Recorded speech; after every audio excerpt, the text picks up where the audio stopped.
उतने ही रैंक पे triple IT allot हो जाएगी जितने रैंक पे यहाँ पे कोर ब्रांच मिल रही है। साथ अभी लाइव प्रूफ दिखाता हूँ। नमस्कार दोस्तों, आज एक ऐसी एनआईटी के बारे में बात करने वाले हैं जिसके बारे में आपने बहुत ही कम सुना होगा, लेकिन यहाँ का प्लेसमेंट और इसकी लोकेशन जान के आप शॉक हो जाओगे। इस वीडियो में हम कंप्लीट डिटेल में बात करेंगे इसके बारे में, प्लस इसका कट ऑफ डिस्कस करेंगे, कैटेगरी वाइज कट ऑफ और ब्रांच वाइज कट ऑफ एकदम इन डिटेल डिस्कस करेंगे। और ये भी बताऊंगा लास्ट में आपको कि यहाँ पे जाना वर्थ इट रहेगा या नहीं रहेगा, और एक सरप्राइज गिफ्ट भी है आपके लिए। तो वीडियो को पूरा कंप्लीट देखना, तभी आपको सब चीज़ें पता चलेंगी, सारी जानकारी आपको मिल जाएगी, बिना स्किप किए देखिएगा। तो यहाँ पे शुरुआत करते हैं एनआईटी मेघालय, जिस एनआईटी में बात कर रहा हूँ। और आपको पता होगा कि एक ब्यूटीफुल प्लेस यहाँ पे है, मैं उसका नाम नहीं लूँगा, आप कमेंट कीजिएगा, जहाँ पे सबसे ज़्यादा बारिश होती है। और वो लोकेशन आप एक बार अगर डाल के देखेंगे यूट्यूब पे वहाँ का ब्लॉग, तो आपको समझ में आएगा कितनी खूबसूरत जगह है ये। बादलों की वादियों में बसा ये हमारा एनआईटी बहुत ही मस्त लोकेशन है। अब मैं लोकेशन पे क्या ही बताऊँ, देख लो, कुछ ऐसा एडमिनिस्ट्रेटिव ब्लॉक दिखता है इसका। तो मैं अब बताऊंगा आपको और बहुत सारी चीज़ें बताऊंगा। 2010 में ही इस्टेब्लिश हुआ है, लगभग 300 एकड़ का कैंपस है, तो जल्दी ही बना है, बट स्टिल प्लेसमेंट यहाँ का अच्छा है। मैं अभी उस पर बात करूँगा डिटेल में, लेकिन उससे पहले मैं आपको एक छोटी सी अपडेट अगर दे दूँ तो ये है कि आपने सब्सक्राइब नहीं किया है अगर चैनल को, तो कृपया करके सब्सक्राइब कर लीजिए। देखो एनआईटी कुरुक्षेत्र पे वीडियो ला दिया हूँ, उसको देख लेना आप। तो सब्सक्राइब नहीं किया तो सब्सक्राइब कर लो। सब्सक्राइब करने से आपको एक बेनिफिट रहेगा कि आप लकी ड्रॉ इवेंट में अगर पार्टिसिपेट करते हैं तो उसके तहत आपको counselling support free of cost provide किया जाएगा। जिन बच्चों ने रजिस्ट्रेशन कर लिया है उनके लिए कोई दिक्कत नहीं है, वो रिलैक्स रहे, कोई उनको प्रॉब्लम नहीं होने वाली है। जो अभी तक रजिस्ट्रेशन नहीं किए हैं और करना चाहते हैं, देखो 999 का जो चॉइस फिलिंग सपोर्ट होता है सीसैब और जोसा के लिए, वो मैं आपको फ्री ऑफ कॉस्ट प्रोवाइड करूँगा। उसके लिए आपको करना ये है बस कि सब्सक्राइब करना है और एक कमेंट करना है। कमेंट ऐसा रहेगा, देखो कमेंट के हिसाब से ही पिक करूँगा मैं। तो कमेंट ऐसा करना कि जैसे यहाँ पे आपको दिख रहा है 1.12 के दिख रहा है, ठीक है, तो ये लिखना। उसके बाद अपना एक जेन्युइन डाउट लिख देना। अगर डाउट कुछ नहीं है तो थैंक यू भी लिख सकते हो, या फिर एक हार्ट भी भेज सकते हो, या फिर अपने इंडिया का फ्लैग भी कमेंट कर सकते हो, अपना भारत देश। तो आप ऐसा कुछ भी कमेंट कर सकते हो, वो कमेंट आपका सेलेक्ट किया जाएगा लकी ड्रॉ इवेंट में। और जिसका भी कमेंट सेलेक्ट होता है फिर मैं उसको रजिस्ट्रेशन लिंक भेजूँगा और उससे मैं कॉन्टैक्ट कर लूँगा, उसका टेंशन आप मत लो। जो रजिस्ट्रेशन कर लेगा उसको ये सपोर्ट मिलेगा, 999 का चॉइस फिलिंग सपोर्ट है, यही बिकेगा लास्ट में, देखना भी अप्रैल के बाद 999 का बिकेगा चॉइस फिलिंग सपोर्ट। तो मैं आपको फ्री ऑफ कॉस्ट प्रोवाइड करना, आपको सब्सक्राइब करना है। सब्सक्राइब करने के बाद में एक प्यारा सा कमेंट कर देना है, बस। कुछ भी कर सकते हैं, डाउट रहता है तो डाउट भी पूछ सकते हैं, कोई दिक्कत वाली बात नहीं है। बाकी मैं लाइव आने की कोशिश कर रहा हूँ जल्दी 1-2 दिन में, तो वहाँ पे भी आपका डाउट मैं पूरा सॉल्व करूँगा, ठीक है। अब वीडियो की शुरुआत करते हैं। यहाँ पे तो देखो रैंकिंग की बात करें तो ओवरऑल तो नहीं पता, बट जो इसकी इंजीनियरिंग में रैंकिंग है वो 68 है। हाँ, फ़ी स्ट्रक्चर की बात कर लेते हैं थोड़ा-सा यहाँ का। तो आपको ये पता होना चाहिए कि सारी एनआईटीज़ की जो बेसिक फ़ी है, मीन्स ट्यूशन फ़ी है, वो तो है 62,500। उसके बाद जो वन टाइम फ़ी लगती है 5,000, ये लगभग 5,000 आपका रिफंडेबल हो जाता है कॉस्ट मनी। ओवरऑल आपको जो फ़ी देनी है वो है 696 है कुछ। उसके बाद अगर हम हॉस्टल की बात करें तो हॉस्टल में अगर आप जाते हैं तो यहाँ पे ओवरऑल आपको देना है 46,500 पर सेमेस्टर, नॉट पर ईयर, पर सेमेस्टर। तो ओवरऑल जो आपकी फ़ी जाने वाली है बेटा, वो 46 इधर काउंट कर लो, 5,000 चलो, और एक्स्ट्रा अगर आप बढ़ा लेते हैं इसको तो लगभग 5,000, और इधर 50,000, और इधर ये 80,000 मान लो इसको राउंड फिगर में। तो लगभग आपका आप काउंट कर सकते हैं 1,30,000 के आसपास जा रहा है। तो वैसे ही अगर इंटू 8 करना पड़ेगा आपको। हालाँकि ये जो फ़ी है ये भी पर सेमेस्टर, तो इंटू 8 करना पड़ेगा, तो आपका ओवरऑल फ़ी निकल के आ जाएगा। बाकी मैं यहाँ का कुछ अभी प्रोज़ एंड कॉन्स पे डिस्कस करूँगा। ठीक है, इतना भी अच्छा नहीं है, तो मैं भी आपको बताऊँगा। हाँ, बात करते हैं कट ऑफ की। जो मेन यहाँ का कट ऑफ सीएसई के लिए है, क्योंकि ऐसा होता है ना कि हमको बस सीएसई चाहिए, किसी भी एनआईटी में मिल जाएगा, कोई दिक्कत नहीं है, लेकिन सीएसई ब्रांच ही चाहिए, तो उनके लिए ख़ास करके वो ध्यान देंगे अब। तो यहाँ पे बेटा देखो, होम स्टेट अगर आप हैं, होम स्टेट में तो ओपन कैटेगरी में देखो कितना गया है, 1,62,491। तो इतने हाई रैंक पे भी आपको मिला है। और वहीं एसटी फीमेल के लिए 7 लाख पे गया है लास्ट क्लोजिंग रैंक में। एक सीट खाली रही होगी जो कि opening and closing rank same है। ये राउंड 1 का कट ऑफ है सीसैप का। तो अच्छा, बाकी कैटेगरी का क्यों नहीं है, क्योंकि फुल हो गई थी सीटें जोसा में, ठीक है, इसलिए नहीं यहाँ पे लिखा गया है। बट एक राउंड फिगर का आइडिया आप ऐसे लगा सकते हैं कि जैसे जो दूसरे में जा रहा है, जैसे यहाँ पे 1,60,000 गया, तो आप ईडब्ल्यूएस में भी ऐसा गया होगा 2 लाख के आसपास, 2 से ढाई लाख के आसपास, ये आपको मिल जाएगा होम स्टेट में। देखो होम स्टेट में नॉर्मली यहाँ पे जाता है, क्योंकि होम स्टेट वाले बच्चे इसको प्रेफर नहीं करते हैं। नॉर्थ ईस्ट की जितनी एनआईटीज़ हैं और नॉर्थ ईस्ट के जितने बच्चे हैं, वो अपनी होम स्टेट की एनआईटी को प्रेफर नहीं करते हैं, क्योंकि अ, उनको थोड़ा एक्सप्लोर करना रहता है, और भी रीजंस रहते हैं बहुत सारे। उनको ज़्यादा टैग वैग का मैटर नहीं रहता है। और ख़ास करके नॉर्थ ईस्ट के बच्चे सिविल इंजीनियरिंग ही प्रेफर करते हैं, क्योंकि वहाँ पे उसका करियर जगह थोड़ा सा गवर्नमेंट जॉब का। तो सिविल का भी मैं कट ऑफ लेके आया हूँ, उसका भी कट ऑफ अभी दिखाता हूँ। अब यहाँ पे बात करें ठीक है, ऐसा-ऐसा कुछ सीन रहता है। लेकिन अगर आप अदर स्टेट से हैं और अगर आपको टैग चाहिए एनआईटी का, तो बेटा प्रेफ़र कर देना, कोई दिक्कत वाली बात नहीं है, एनआईटी का टैग मिल जाएगा, प्लेसमेंट हो जाएगी आपकी। अगर आप मेहनत कर रहे हैं तो हो जाएगा। क्यों? क्योंकि यहाँ पे कंपनीज़ विज़िट करती हैं, एलुमनाई नेटवर्क अच्छा है, प्लेसमेंट हो जाएगी। अगर आप सच में प्रोजेक्ट बनाते हैं और अच्छा तैयारी है आपका, तो वो मिल जाएगा, कोई दिक्कत वाली बात नहीं है उसमें। बाकी आप ऑफ कैंपस तो ट्राई कर ही सकते हैं, जैसा सब करते हैं। अब यहाँ पे अदर स्टेट ओपन की बात करें तो लगभग देखो 28 से 30,000 गया है। मीन्स आपका अगर ओपन कैटेगरी में बात करूँ, सेफ परसेंटाइल एकदम, तो 98 अगर आपका है, तो आप यहाँ पे सेफ हैं, आपको सीएसई मिल जाएगा ओपन कैटेगरी। फीमेल की बात करें तो वहीं गया है लगभग 46,000। तो 46,000 की बात करें तो लगभग 97 है अगर आपका, तो you are safe. EWS category 29,000 और ईडब्ल्यूएस पीडब्ल्यूडी कैटेगरी में अगर हम बात करें तो यहाँ पे आप देखो 8,70,000 गया है। तो कितना हाई रैंक पे एडमिशन मिला है 8 लाख पे पीडब्ल्यूडी में, तो पीडब्ल्यूडी वाले भी प्रेफर कर सकते हैं। ओबीसी एनसीएल 32,000, वही लगभग 98 ही अप्रॉक्सीमेट आप मान के चलो, 97.7 मान सकते हो ऐसा कुछ।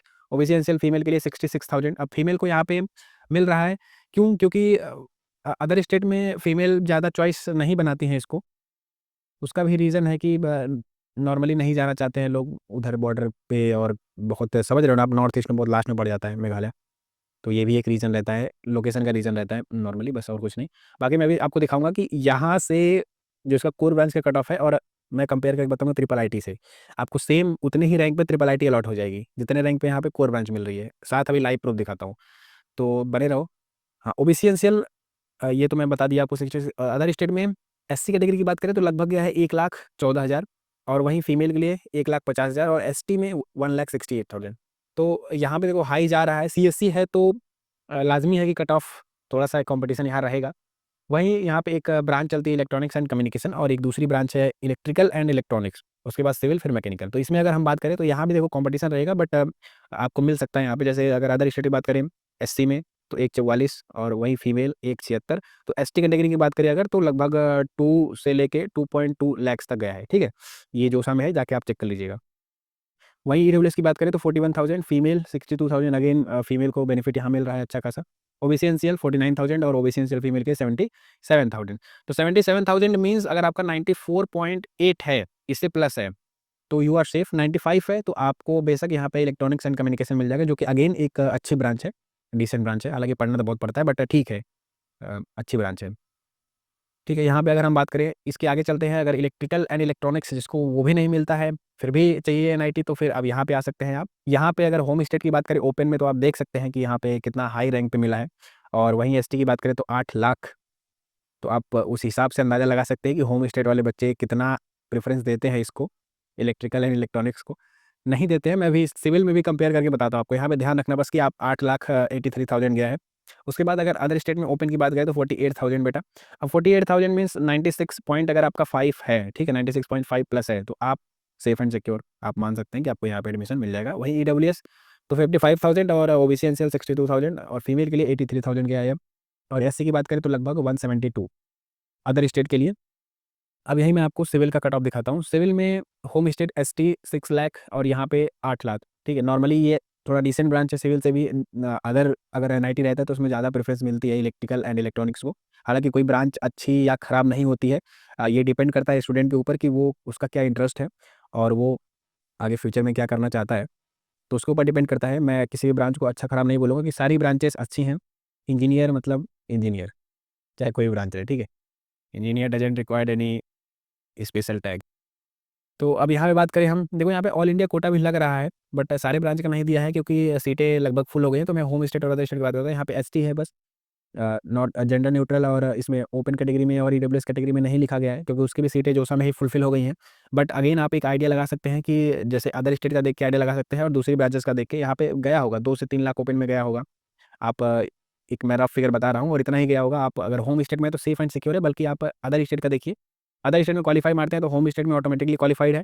और अगर कोई बच्चा होम स्टेट का देख रहा होगा ये वीडियो, तो उसको पता होगा वहाँ की कंडीशन, और वो बेटर जानता होगा इसके बारे में। वो खुद रिसर्च कर लेगा इतना, उसको मिल जाएगा, कोई दिक्कत नहीं है। अदर स्टेट वालों को थोड़ा-सा प्रॉब्लम होता है क्योंकि उनको पता नहीं चल पाता है। तो अदर स्टेट वाले देखिए ओपन कैटेगरी लगभग देखो 72,000 गया है, और वहीं ओपन फीमेल में 93,000 गया है। अब आपको मिलना शुरू हुआ है 93,000 पे भी, और 72,000 ओपन। ईडब्ल्यूएस की बात करें तो 73,000, और वहीं ये भी लगभग 73,000 ही गया है। फीमेल में बात करें अगर ओबीसी एनसीएल में तो 1,03,000 और एससी कैटेगरी की बात करें तो 2 लाख और एसटी में भी लगभग 2 लाख। तो अब ओबीसी में देखो कितना जा रहा है, लास्ट रैंक 73,000 अप्रॉक्सीमेट गया है। तो अब 73,000 का मतलब हो गया कि लगभग आपका 94, एक से आइडिया बता रहा हूँ, 94 प्लस भी है तब भी आपको ये एनआईटी अलॉट होने का चांसेस बहुत ज़्यादा है। नीचे मैकेनिकल भी है, मैकेनिकल का आप देखेंगे तो आपको आइडिया अच्छा लग जाएगा। तो इतना प्लस में है अगर आप, तो आप एक मान सकते हैं कि मैं सेफ ज़ोन में आ रहा हूँ, यहाँ पे मुझे मिल जाएगा। और अभी मैं कंपेयर भी करता हूँ ट्रिपल आईटी से। तो सोचो 94 पे आपको ये एनआईटी में, वो भी लोअर एनआईटी में, टियर 4 की एनआईटी में आपको मिल रहा है कोर ब्रांच, ठीक है, 94 प्लस पे। लेकिन वहीं पे अभी आता हूँ, पहले मैकेनिकल का भी दिखा दो फिर कंपेयर करते हैं। वही मैकेनिकल का अगर हम बात करेंगे तो यहाँ पे भी ऑल इंडिया का 3 यहाँ पे आए, देखो ईडब्ल्यूएस। ऑल इंडिया बेसिकली ये होता है कि होम स्टेट और अदर स्टेट में कोई डिफरेंशिएट नहीं किया जाएगा, वो कुछ सीटें रिजर्व है सबके लिए, कोई भी जा सकता है वहाँ पे।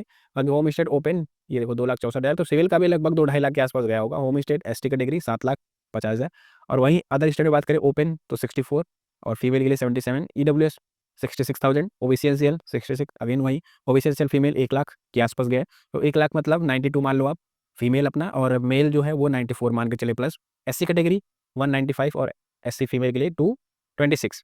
अब जो एसटी कैटेगरी की बात करें तो लगभग 3 लाख आप मान के चलो, ठीक है, 3 लाख के आसपास अराउंड है, तब भी आपको यहाँ पे मिल जाएगा। अब मैं बता रहा हूँ एक चीज़ गौर करना है यहाँ पे, जैसे ईडब्ल्यूएस का डेटा देख लो या ओबीसी एनसीएल का डेटा देख लो, 66,000 गया है यहाँ पे और यहाँ पे भी, ठीक है। तो 66,000 मतलब क्या हो गया, लगभग 95 आपका प्लस आ रहा है, इतने पे आपको यहाँ पे मैकेनिकल मिल रहा है।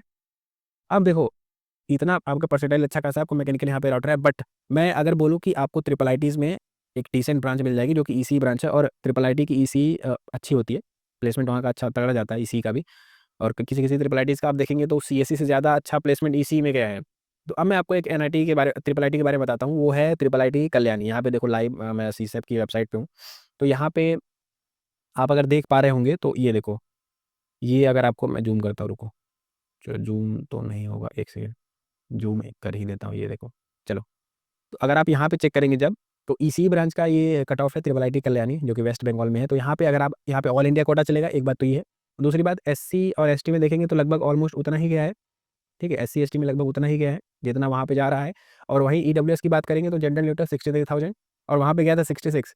और यहाँ पे फीमेल की बात करें तो लगभग 68, ओबीसी एनसीएल 72,000 और वहाँ पे 66 गया था। 72,000 मतलब लगभग जितना रैंक पे आपको वहाँ मैकेनिकल मिल रहा है उतनी ही रैंक पे यहाँ पे आपको ईसी अलॉट हो रही है। तो बेटा बेटर ये है कि आप ईसी चॉइस करो। हालांकि वहाँ पे कुछ डीमेरिट्स वजह से उनका अभी परमानेंट कैंपस नहीं है, वो बन रहा है, डेवलपिंग कंडीशन में है। लेकिन ठीक है, ट्रिपल आईटी का टैग हो चाहे एनआईटी का टैग हो, टैग टैग होता है। टैग से बढ़िया एक चीज़ और होती है कि यहाँ पे थोड़ा कैंपस लाइफ रहेगा, क्योंकि यहाँ कैंपस है, वहाँ पे कैंपस नहीं है तो कैंपस लाइफ नहीं होती है, जो कि एक डीमेरिट होता है। तो बहुत सारे ऐसे प्रोज एंड कॉन्स हैं। इंफ्रास्ट्रक्चर ठीक है, ठीक ठाक है, एक बहुत अच्छा भी नहीं हम बोल सकते हैं और बहुत ख़राब भी नहीं बोल सकते हैं, डिसेंट सा है।